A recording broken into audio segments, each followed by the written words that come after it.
I'm a believer that this team's going to win the national championship. Something stupid is coming out of his mouth. I don't know.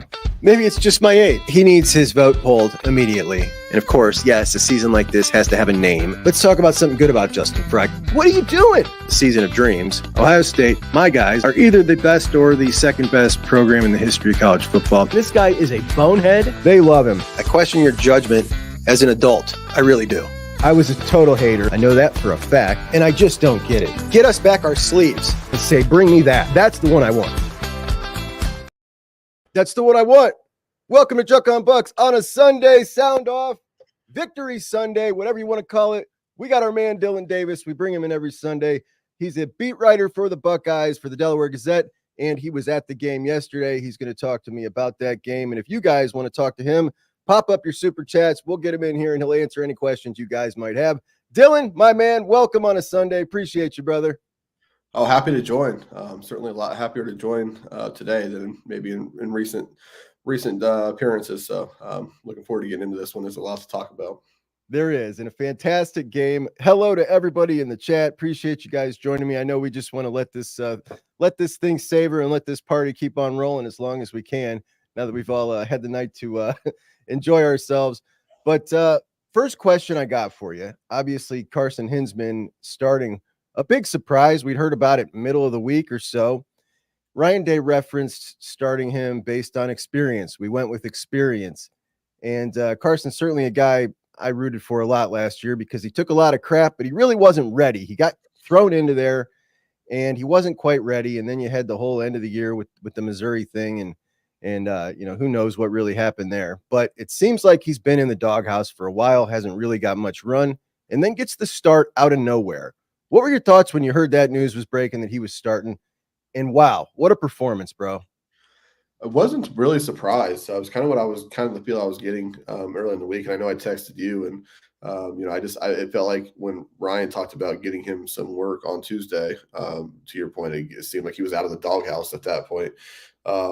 So I kind of felt like they were getting him ready, and I really thought for the atmosphere they were walking into that it made a lot of sense for Carson Hinzman to start in that game, just because you knew that the guy wasn't going to be overwhelmed by the atmosphere. If you're going to have to kind of trot out a patchwork offensive line, at least you have guys out there who are going to be overwhelmed by the moment. And then Carson Hinzman certainly played in a lot of big atmospheres in Notre Dame last year, and in Ann Arbor last year, so he wasn't going to be overwhelmed by the moment. And also, he's a natural guard. They tried to make him a center last year to mixed results, but he's a natural guard. That was his natural position. So for whatever reason that he's been shelved up to this point, or in the doghouse, whatever the case may be, I don't really know the entirety of that, but the bottom line is it made a lot of sense for him to play guard. If they felt like they could get him ready in this week that they had in preparation for it, if they felt like they could get him up to speed at that position, it made a lot of sense. And boy, did he deliver. He was the best offensive lineman of the bunch. I think he graded out as such as well on PFF. So it just it blew me away. We'll get into this more, but everything about that blew me away. But the big tip of the cap to Carson Hinzman and moving forward, because I think he was the best of the bunch on Saturday. He looked enormous too, Dillon. The last I had seen him was after he was probably 3 weeks after he had the hand, foot, and mouth that went around, and he looked like a tight end. Like he had lost so much weight. Got it all back. He looked big, full. He looked almost as big as Donovan. It was awesome. Yeah. But the atmosphere, what did you think? What did you compare? You've been to several games out there. How did it feel with the top 5 matchup, particularly in the biggest moment of the game, which is I felt at when Penn State, when they got the pick 6, right then, right there. How was it in there yesterday? Yeah, one of the really cool, unique things about going to Penn State in that old press box and the way that it's set up is that in those kind of moments, the press box truly does rock. And I don't mean like you can kind of like you can look at your water cup and it's tremble a little bit. I mean, the press box is moving. It is moving. When Will Howard threw that pick 6 and they sent a charge through that stadium, and it rivaled any whiteout moment that I can recall off of the top of my head, save for maybe I was in Beaver Stadium when they blocked the field goal and ran it back. Save for that moment, it rivaled any one moment in terms of just the pop of the crowd that I can remember in Beaver Stadium. That place, it was absolutely rocking, and quite literally the press box was rocking, and it was if I wasn't pissed off in the moment, it was a kind of a cool moment. Right. Yeah, it was the atmosphere was fantastic, which just makes it all the more impressive what Ohio State was able to do to settle down after that start, the most disastrous start you'll ever imagine, and able to settle down after that in that atmosphere, and quickly, take a lead on the next two drives. Just remarkable. That's that to me. So we talked about Autzen obviously a ton, and I felt that Autzen really stole a possession from the Okay. Buckeyes in that game, and I was, all props to them. When you get the ball back down 10, just like that, you'd only run 3 offensive plays, you're down 10. You're not gonna win the game on that possession, but I feel like you can lose the game right there. A 3 and out right there and a quick score, that is a whole different game. And the Buckeyes didn't just come out and execute. They came out, they panned the camera to them, and I don't know how much you get to watch You of can it. see that now. They panned the camera to them close up as they walked out.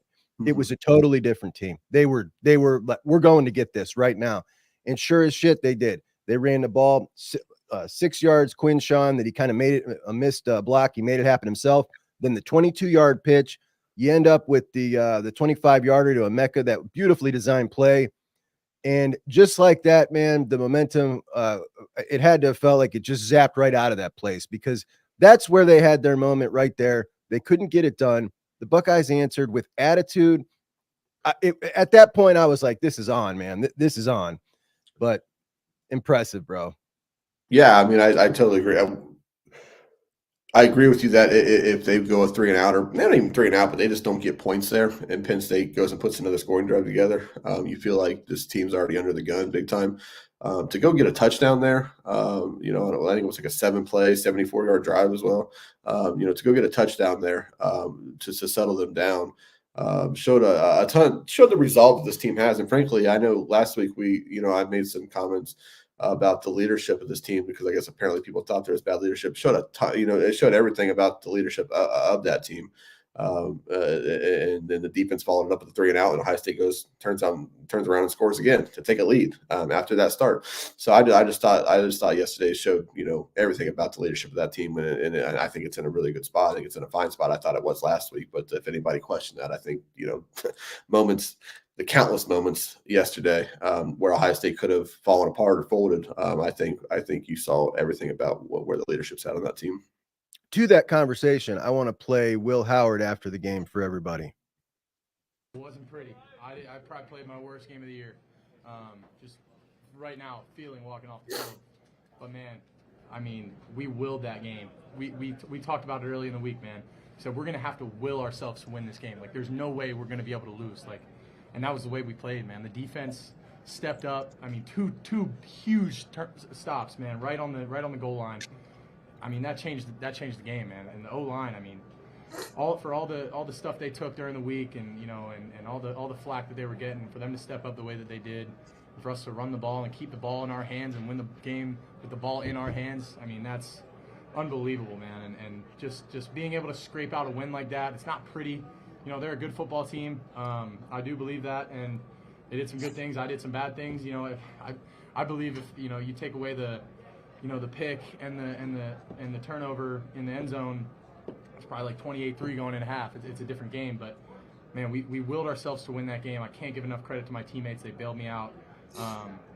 It's just winning a game like that, man, in my home state, it's unbelievable. You could say a lot about his performance. It wasn't perfect, that's for sure.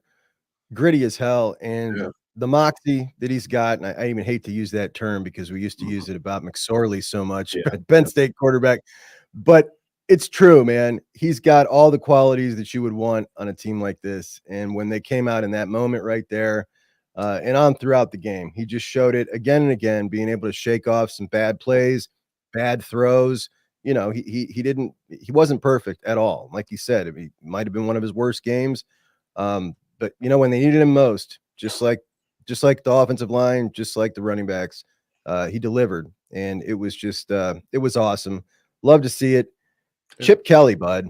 Chip Kelly was fantastic after last week's game against Nebraska, that I thought was by far his worst game at Ohio State. He comes back. absolute best game. And in a week that all we heard all week was about Andy Kotelnicki. Chip showed everybody what a elite guy he is in that position.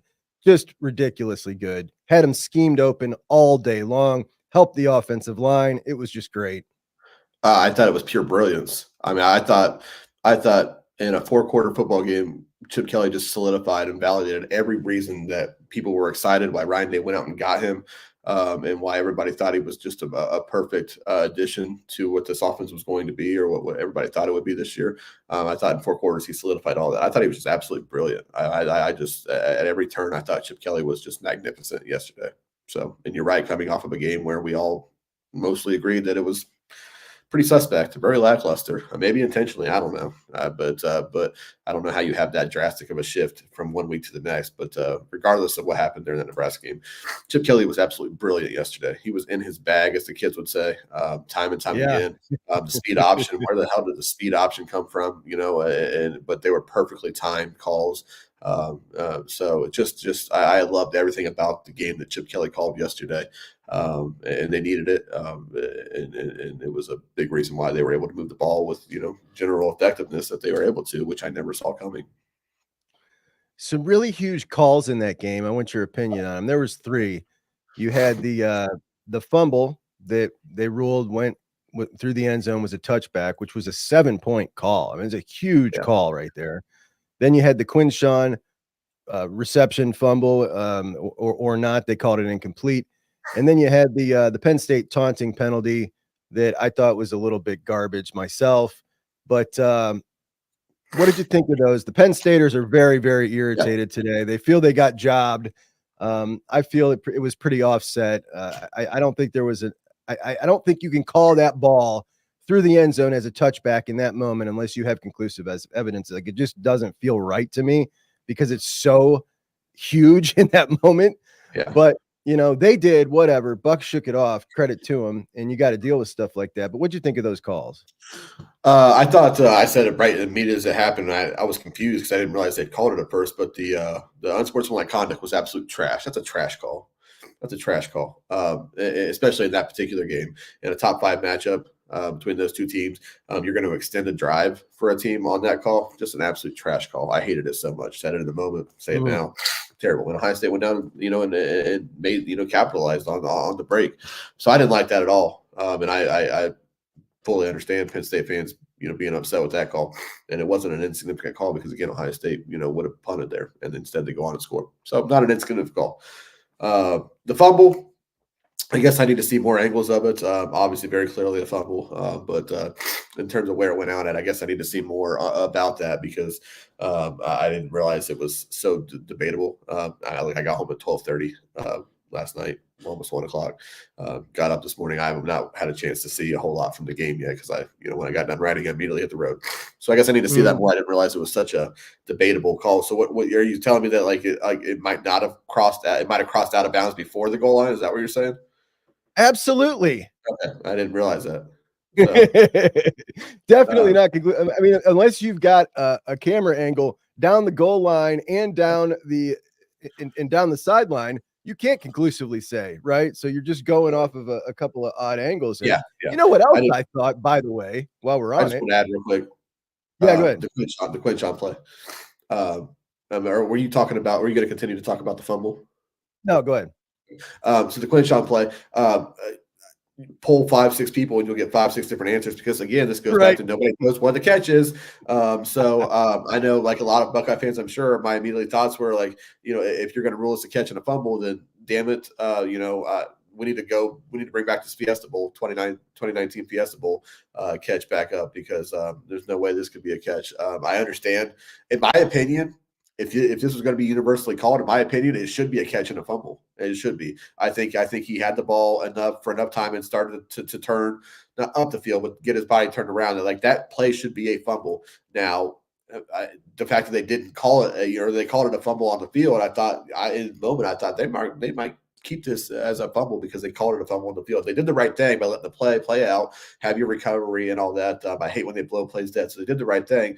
I actually thought it was going to stand, but I think this the play should be a fumble. But knowing what I know about how catches are officiated all the time, I'm not surprised by it at all. I understand why Penn State fans are pissed off. I understand why Ohio State fans say it wasn't a catch. I get all that. It's just that gray area that we all hate so much about what a catch is in football anymore. So I don't really have a strong opinion on one way on the call itself, but I do think, me personally, like that play should be a fumble, in football. But I know that it's so. No, I think it's hilarious when you got Mike Pereira coming on. This guy was the director of officiating for the NFL. And the first thing he says is, I'm not sure there's so much gray area in the rule book about what a catch is. Like, this is so basic and fundamental to the game. How is this guy? Like, there's so much gray area.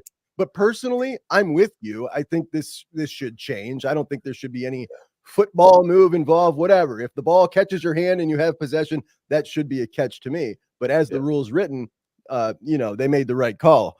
But no, I wish that they would adjust it to what it was as we grew up, which was if you catch the ball with your goddamn hands, it's a catch. Like, that's just what it is. Right. Yep. Do you need to take 30 and blow your nose? I know you got a runny nose from last night. Yeah, I'm all right. I'm going to power through. So okay, cool. The final possession before halftime was something that was of a lot of debate. You got James Franklin with 3 timeouts. He's got a minute at the 50. And it looked to me like he was playing for a field goal when he let 30 seconds just fly off the clock. They end up hitting a big one and getting down there as we got the full IGB experience with the pass interference, but the kid caught it anyway, an amazing catch. They get it down to the 1. And then you get that amazing IGB pick, which was such a huge play. He had the mittens on this week. He had the oven mitts on at practice, but he was able to react in such a quick way. His performance all day, he pretty much locked them down out there. I mean, we didn't see much of anything. A real big game for him, a big momentum builder for him, I think. And what a couple of awesome plays. He was so fired up, brought the juice. I was really happy to see that with him.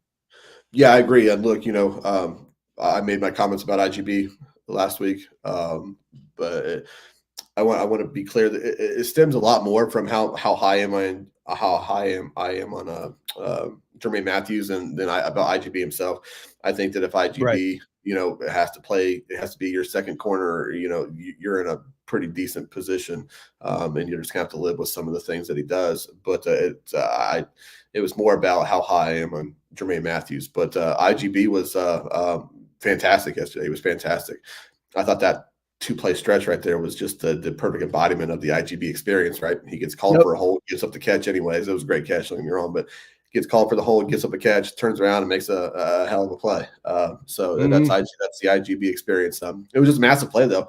I mean, I don't need to say that. It was a massive, massive swing. That whole first half, really a lot of the game, but especially that first half, I don't know if I've ever seen bigger momentum swings and that number of big momentum swings in a game back and forth like there were in that first half. And that was the final of a massive, bit of a momentum swing. I don't, Penn State fans have a lot to take issue with James Franklin, and apparently they were last night. Again, I haven't seen a whole lot, but apparently they were they were announcing those frustrations. But they have a lot to take issue with, and the way that final drive was handled is certainly one of them. Yeah, I dove all the way into it. I always do this, but I get in on the message boards and check what the opposing fan base is thinking, because I'm just I don't know, that's just how I am anyway. But are you a troll? Yeah. Well, no, I don't say anything. I just like to read what you're lurking. You're just lurking. The beat is on the from the opposing fan bases. I did it with Michigan yesterday too. But the biggest stat of the half for me, Tyler Warren. Not a single catch, man, not a one. And the Buckeyes at halftime had involved everybody. JJ, Carnell, Emeka, B.I., Jelani, Quinshawn, Trey. Everybody touched the ball, which again just speaks to Chip Kelly and masterful in that they were able to shut down Tyler Warren that entire first half, take a 14-10 lead into halftime. Huge after being down 10-0. Yeah, without a doubt. That response, and you're right about everybody getting involved. Look, when we talked earlier this week about Penn State, I made the comment that I don't think they're one of the top 5 teams in the country, and you agreed. Part of that is because I'm just not a Drew Aller believer, and I don't know how much of that is partially because they have some of the worst weapons of any top 5 team you'll ever see. I think it's a coming into lot the of it. game. Yeah. So I expected Ohio State's defense to be able to do this, but to just by and large, to start that game, as big a disaster as you'll probably ever imagine on that stage in that environment, to take a lead in a halftime was massive. And I don't know what that halftime locker room was like, but I'm sure it probably had to be pretty confident because, frankly, they could have already stepped on Penn State's throats by now. They bailed Penn State out, and that's, again, just a wild game yesterday because for the way that it started, Ohio State dominated that football game, certainly dominated that first half, and probably could have won that game going away, and been well on their way to doing that at halftime. So I'm sure that halftime locker room was a lot of confidence, based on the way that half went, and rightfully so because they dominated that first half outside of 2 plays. And I know those plays happen, and that's football, they dominated that first half despite only being up 4 points. Another confidence builder for me.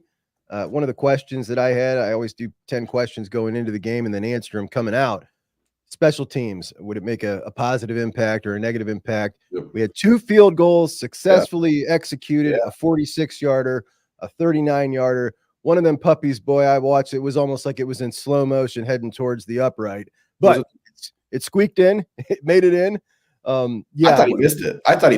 The crowd, like when you're at a game, sometimes you have to just go, like if you're not sitting at an angle where you can see that both, if you're sitting on the side, you just have to go. And certainly that's how it is in the press box. You have to go by the crowd reaction. And Penn State fans down there started to react. And I thought it looked pulled to me in the first place. I thought he missed it. And then I saw the officials, put their hands up. I was like, oh, okay. So, and then I did see that replay and I realized why those Penn State fans thought he might've missed it. Cause I don't think you could slide one inside an upright any closer than he did. So no, you could not. Yeah. Fielding also had himself a tackle on the day. But I think a big confidence booster for the special teams, for the field goal execution. It was good to see those. I was really happy about that. So check plus on that.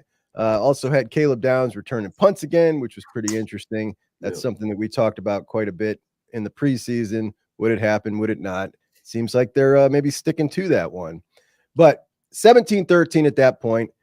Bucks defense kind of steps it up there, sends some heat. You got a Cody Simon blitz, and then you get a coverage sack. So back-to-back sacks, JT and Kenyatta in on that one. And the defensive performance overall, which I don't know, maybe the craziness of the game, but I feel like it's kind of been overshadowed. We haven't talked about it a ton kind of throughout all the shows. They were just excellent. The defense was fantastic. Penn State takes the ball down to the red zone, 3 trips. They come out with 3 points. Jim Knowles was awesome. James Franklin got confronted about those 3 trips down into the red zone and just getting 3 points by the crowd. I want to play that here. One of the students at Penn State, actually.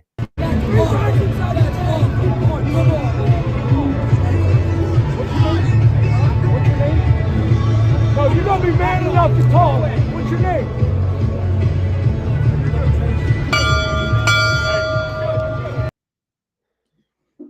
I just love it. He said, if you're going to be man enough to talk, what's your name? He wanted his name so he could try to get the student in trouble. Exactly. I love it.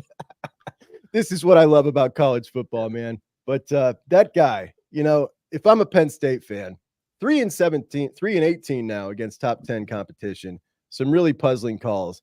And that last possession was one of them. You get that last possession, Tyler Warren takes you all the way down there to the 3-yard line in 2 huge plays. Buckeyes absolutely stuff them on 3 straight runs. The fourth one, by the way, all 3, they're sending number 71 out. The tackle into motion. Like, what are you doing? But I want to show you guys all one of the plays here. This is Caden McDonald, who we all clamor for more playing time.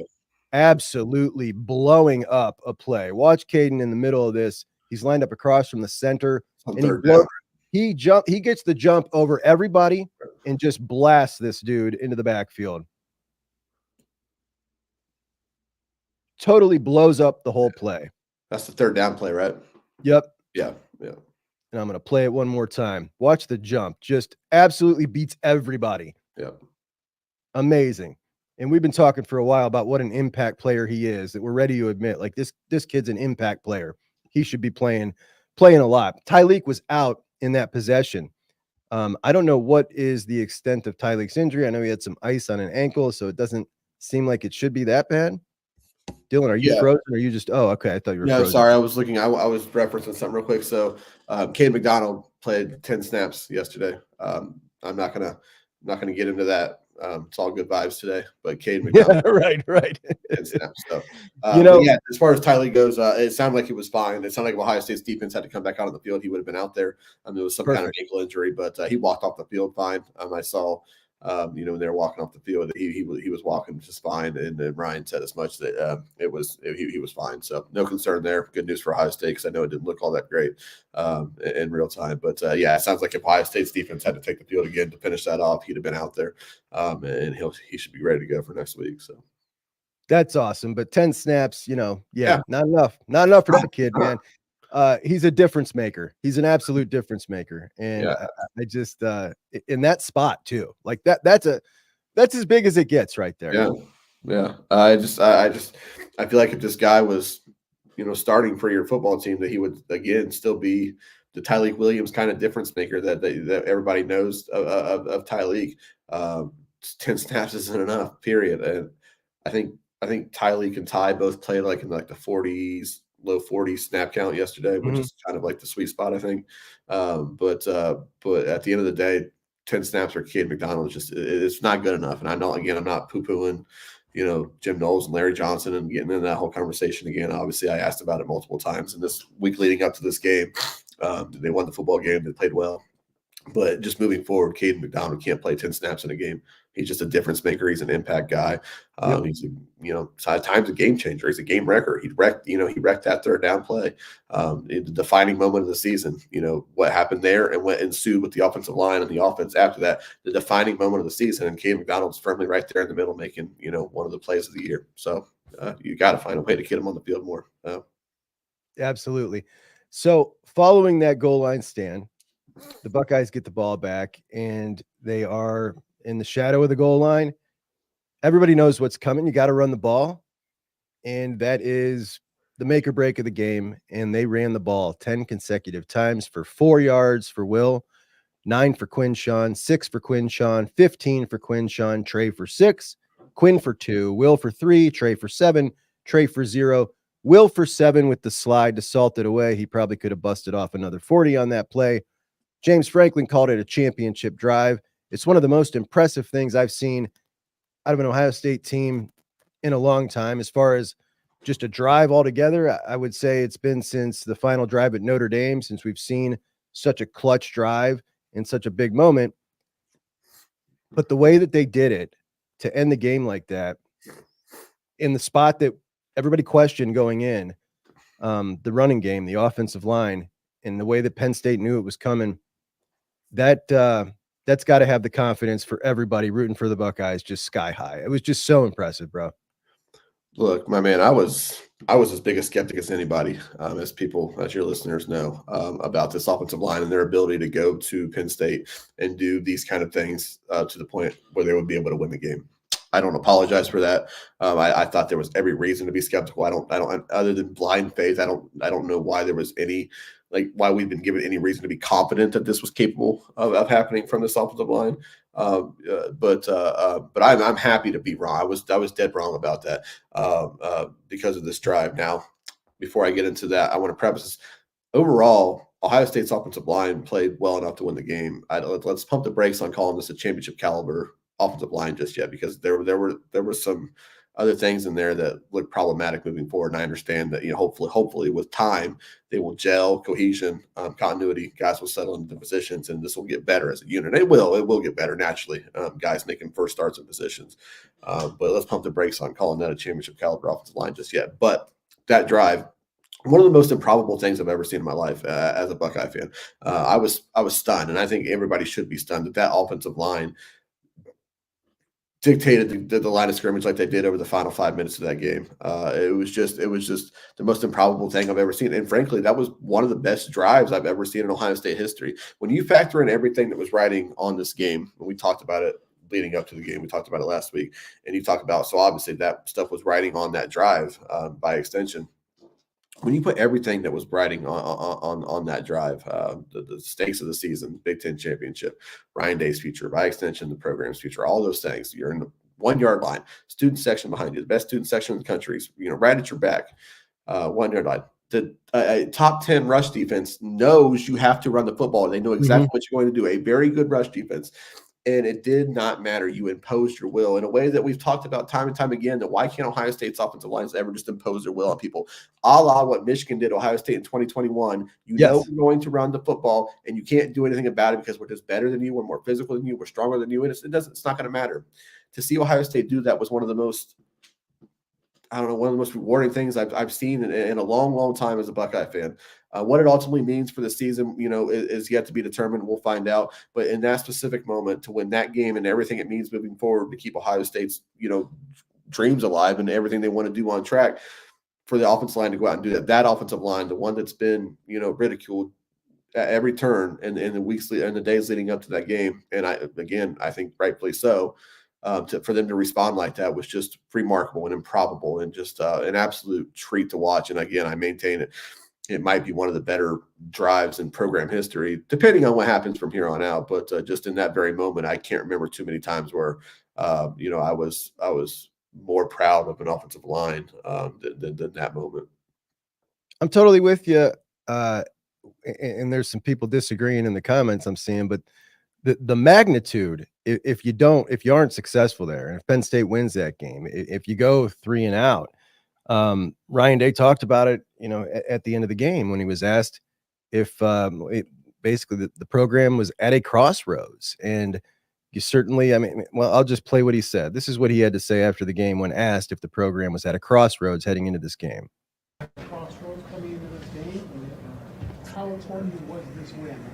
A loss would have been devastating, and how big is this win? Yeah, I think it's fair to say, Bill, that we were at a crossroads. This was a big game for us. We didn't really want to publicly say that, but we said that behind closed doors. And it's a big game for us for a lot of reasons. For a lot of reasons, and at a crossroads, he's talking about a greater magnitude than just this season. And you could see it all over their faces last week on Tuesday. This was a guy who felt like he had the weight of the world on his shoulders after everything going for them coming into this season, all the bravado, all the talk, all the players, the $20 million, all of that crap was sitting on his shoulders heading into this game. And it was all essentially, by extension, like you said, coming down to that right there. Yeah. Could your team be tough in a moment when all those accusations and everything else? Could you say, I'm going to line mine up and beat yours, whether it's coming or not? This is what we're doing. And they did it. They did it. It was amazing. It was so big. And should this season go on to ultimately reach the goals that we all hope that it does, you can point right back to that, man. That was something that we have not seen in forever. I'm right with you. It was enormous. Yeah. Look, I picked Ohio State to lose a football game. I made the comment last week that I felt like I just watched a team that couldn't win a national title. Everything. I was called a negative Nancy, all those things. I understand it. I get that. I wasn't offended by it, but I just want to. Everything that I thought about Ohio State last week all boiled down to that offensive line. There's the only thing that I was out on. I still firmly believe the defense. I made the comment that I thought the defense would give them every chance to win this game against Penn State. I've never stopped believing in Will Howard. I've been on the Will Howard train and have no reason to get off of that. We know what Ohio State's weapons are. It all boiled down to that offensive line. It all came down to whether that offensive line could be serviceable enough to get Ohio State's offense back on track. I had my doubts. Obviously, I had my doubts. And that's why I thought Ohio State would lose a really close, really good football game.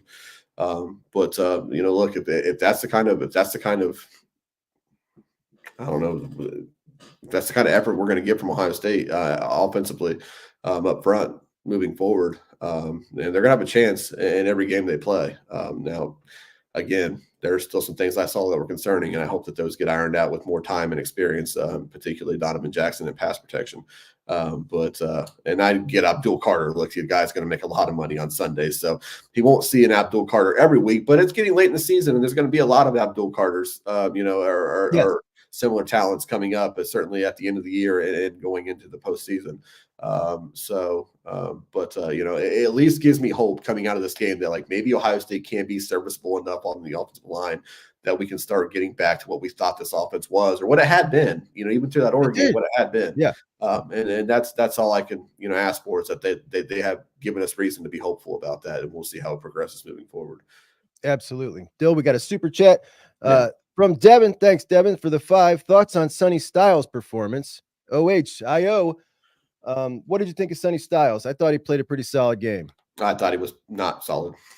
So not solid? No, I mean it wasn't drastically bad, but I didn't think it was Sonny Styles' best game. I noticed him for bad reasons more than I noticed him for quality reasons. I guess is the best way I could put that. I mean, again, I have to preface all this. It's Sunday morning. I have not went back and watched the game yet, and I can't state it enough that it's not easy being in the press box because the TV's way behind the play on the field, so it's not easy to see replays and things like that. So and obviously, for anybody who's been to the game, it's not like we're sitting 3 rows off the field, so it's not the easiest to see these things without going back and watching it, which is why everybody, goes back and watches it before they make their definitive conclusions. Sure. I haven't got a chance to do that, but I don't think Sonny played well. I don't think he played awful. I don't think this is one of those, hey, Sonny's an issue games, but I just thought he was okay at best. So now Cody Simon, on the other hand, I thought Cody Simon looked really good. Really, really good. Yeah, that's back-to-back really, really good Cody Simon performances. So it sure is. Yeah. It sure is. So after watching those two teams, and I think kind of most of us probably felt it during the game and probably Penn State fans as well, there was no doubt if you're just going to say like, all right, who's the better team here? I think Ohio State was the better team.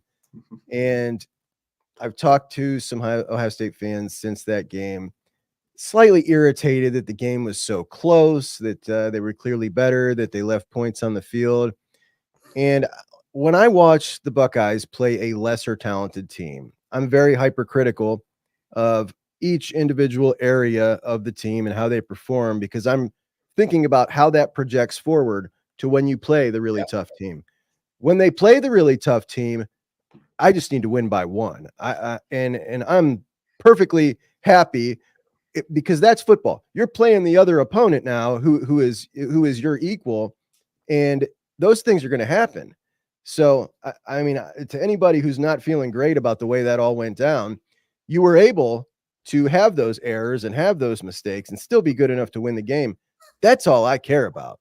Yeah, no, I totally agree. I hate to use it, but I'm going to say it. In these matchup games, I don't really care. I do care. Yes, Ohio State was multiple scores better than Penn State yesterday. That game shouldn't have been, a matter of a goal line stand and having to run 5 minutes off the clock offensively. But it was those plays happen and those plays are on. I mean, it's all part of the performance. I understand that people, that would say like Ohio State was 2 touchdowns better than Penn State. So yeah, they were, but to be mad about it, to be upset about it, or to be disappointed. Look, those are, I don't want to speak to anybody, but like those are kind of the people that, the section of the fan base where nothing will make them happy. There will always be something to pick at the end of the day for everything that we talked about with Ohio State. There was a lot of, it was a tough spot in this fan base, as you know, and I was down on it. It was a tough spot in the fan base this week leading up to this game, to go out and win the game on the road at Penn State. Like, my goodness, enjoy it. It would have been a very, I can't even begin to tell you how much I was dreading coming back to Columbus.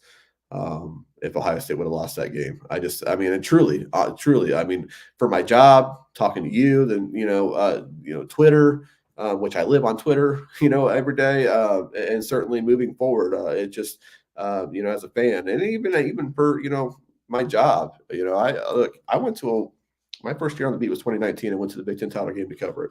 Before that, as a fan, my dad and I had been to every Big Ten title game Ohio State and played it. So it was just kind of like I just feel like it was my right to go to the Big Ten title game, whether I was working or as a fan. Then 2020, they went back, but I didn't go because it was COVID year. And then they haven't been back since.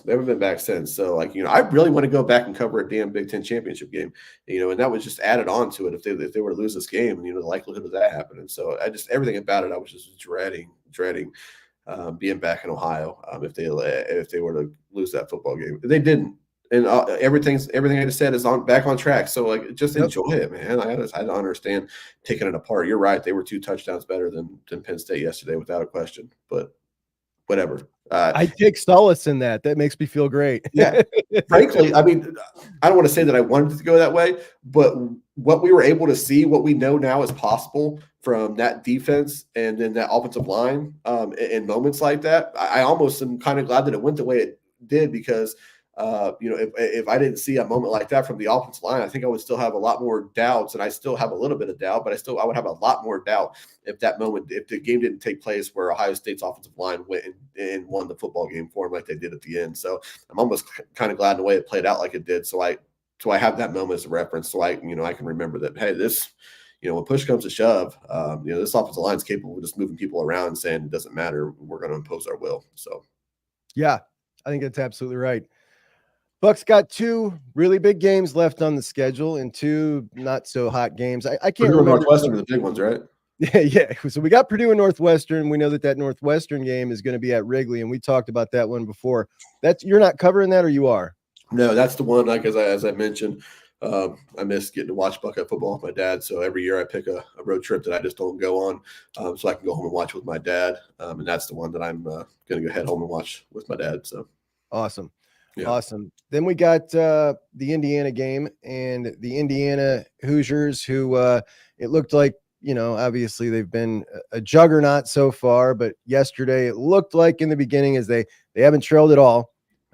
They were down 10-0 against Michigan State, and it started to kind of feel like, okay, maybe this is where the story ends for them, and they get kind of exposed or have a letdown game. And then they scored 47 in a row. This is going to be a war, man. These guys got the kind of offense that is going to give us fits, and it is a huge game now. I'm really looking forward to it.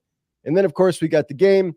Michigan drops their 4th on the year yesterday to Oregon. And to be honest, they're looking like they're getting quite a bit better. Yeah. They look like things are definitely coming around. They're getting better.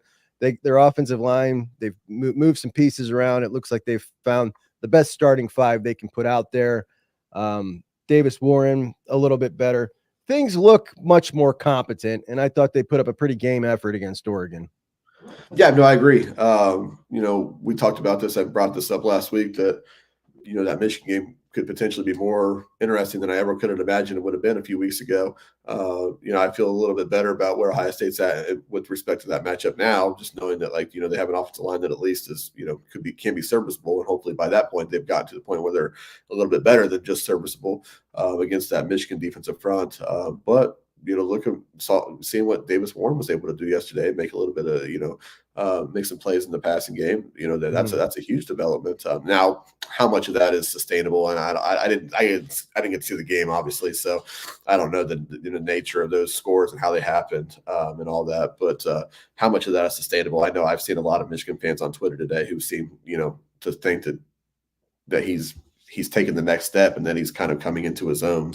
We'll see about that.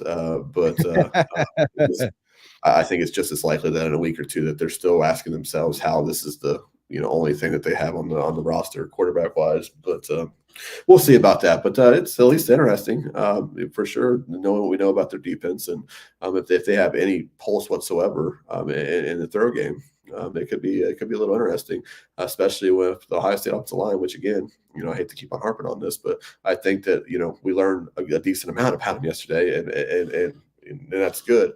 I'm still not ready to crown them as a potentially good offensive line yet, and whether or not a lesser than good offensive line is capable of winning the games ahead of them, we'll see. But hopefully they can get to that point. But I still think there's some stuff to be determined with the Ohio State offensive line. Yeah, absolutely. Dillon, my man. Everybody, you can check out Dillon, Dillon Davis 56, and he's got a really awesome Twitter account to follow for all your Buckeye news. He's my favorite Ohio State beat writer. Dillon, thanks for joining us, buddy. I appreciate it. Thanks, guys. Appreciate it. Talk to you Wednesday. Later, bud. And that is our guy, Dillon Davis. Blue Wolverine, thank you so much. Appreciate you, buddy. Wondering what you're thinking about that game yesterday, as well as the Duck fans, as I have not heard from you guys. And I hope you saw that I paid my bet up from the Ohio State-Oregon game yesterday on the post-game show. I was wearing the Duck trousers, the Duck britches. I had them on. I paid my bet. I always pay my bets. I don't know if you guys saw, but USC lost again last night. Here's Lincoln after the loss. These games that come down to one play, and we've happened to have the year that not too many of them have went our way, and so I think the biggest thing you look at is that we've been a good enough team. I know I've said it, but it's still the truth. Like it's just as true as it was, last week against Rutgers and the wins and the losses and everything. We've been a good enough team to win every game. We've been a good enough team to put ourselves in position to win, but we haven't separated consistently, and we've consistently been in these games that come down to one play, and we just have not done a good enough job making those plays. So, I mean, obviously you want to continue to get better in the. He says the same thing every week. That's their 5th loss in their first year in the Big Ten. Pardon me. I think I need a new one of these things, whatever you call this thing. I don't know, a swing arm or something. I think I need a new one. It's losing its tension. But, nah, man, first year in the Big Ten, and USC is absolutely atrocious. It's funny. You got USC and Michigan, both of them on track to lose 5 games this year. 2 of your blue bloods in the Big Ten. Pretty interesting stuff. And Oregon, in their first year in the Big Ten, after going head-to-head with Ohio State in a bunch of recruiting battles and winning quite a few in the offseason, comes in, beats Ohio State, beats Michigan, 2 behemoths of the Big Ten in year number 1. It certainly is setting up for really interesting story as we move forward in conference play and into that Big Ten championship that I hope the Buckeyes can get a rematch, because that game is going to be as big as it gets. And that is one I said at the beginning of the year, like I'm going to force myself to stay home and do the post-game show after every single Ohio State game. Big Ten championship, I'm going. So that post-game show will absolutely be from the hotel room or live somewhere in Lucas Oil, which is an awesome stadium. I really love Lucas Oil. Absolutely love it.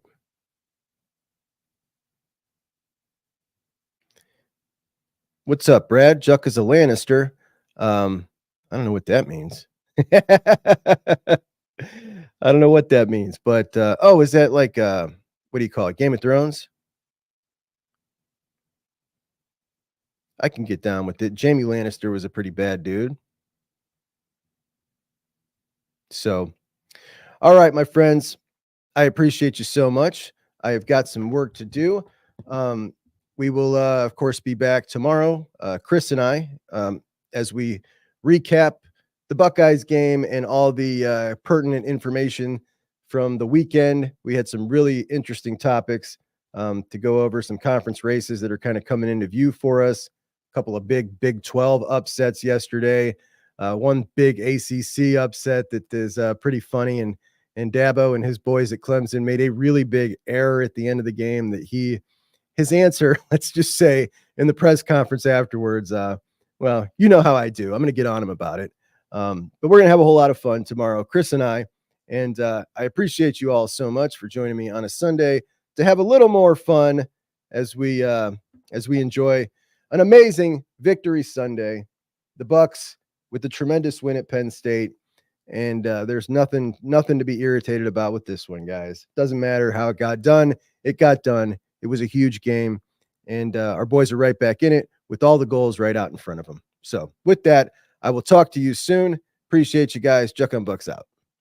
Hey, it's Juck. Juck? Who is Juck? Juck on Bucks. Juck on Bucks. Juck on Bucks. Juck. Juck. Juck. Juck on Bucks. My guy Juck. Juck on Bucks. My buddy Juck. Juck is the Juck. It's Juck on Bucks. Okay. Juck is junk. The Juck eyes. The Juck eyes. Juck on Bucks. Junk. Juck. Not junk. Juck.